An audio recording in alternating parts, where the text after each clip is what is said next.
Når du skal sy hætten på Isolde-Hood sammen, så gør du det fra retsiden, og du starter for oven på hætten her, hvor den samles, og så syr du ned langs den her sådan, linje af retmasker hele vejen ned til dine nederste maskemarkører.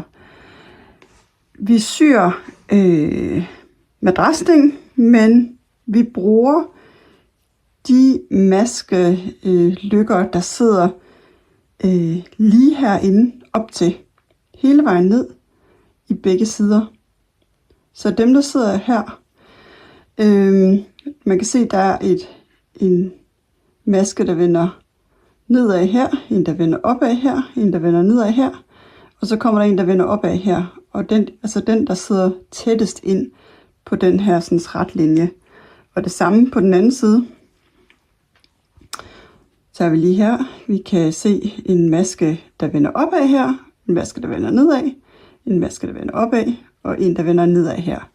Og det er altså den her ende, som vi benytter os af.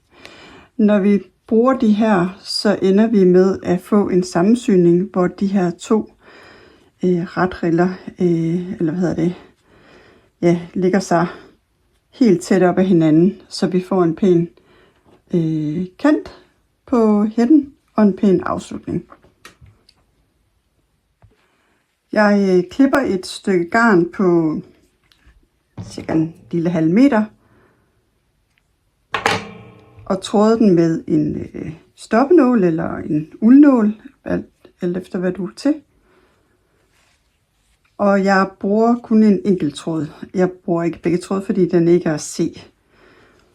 Og så starter jeg heroppe, hvor man kan se, der ligesom er to huller og to retmasker, der ligger her.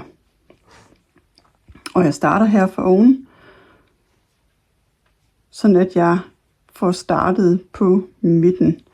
Og det vil sige, at der ligger en maske her. Den bruger jeg ikke, den springer over. Så ligger der en her, og der ligger en her. Og jeg starter herover med at gå under. Og lader lidt tråd blive tilbage til at hæfte til sidst. Så springer jeg den her over i midten og går over og tager den her.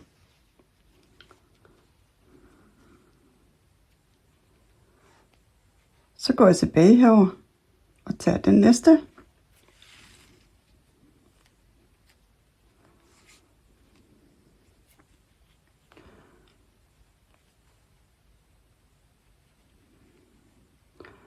Og den næste er så denne her.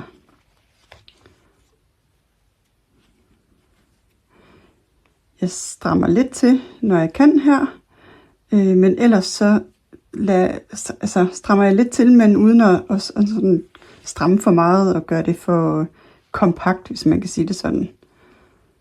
Så hele tiden, man kan næsten altid se, hvor man er henne, fordi den maske ligesom trækker nedad. Så jeg tager bare hele tiden den næste fra ovenaf og ned, når jeg sidder med hætten vendt mod mig.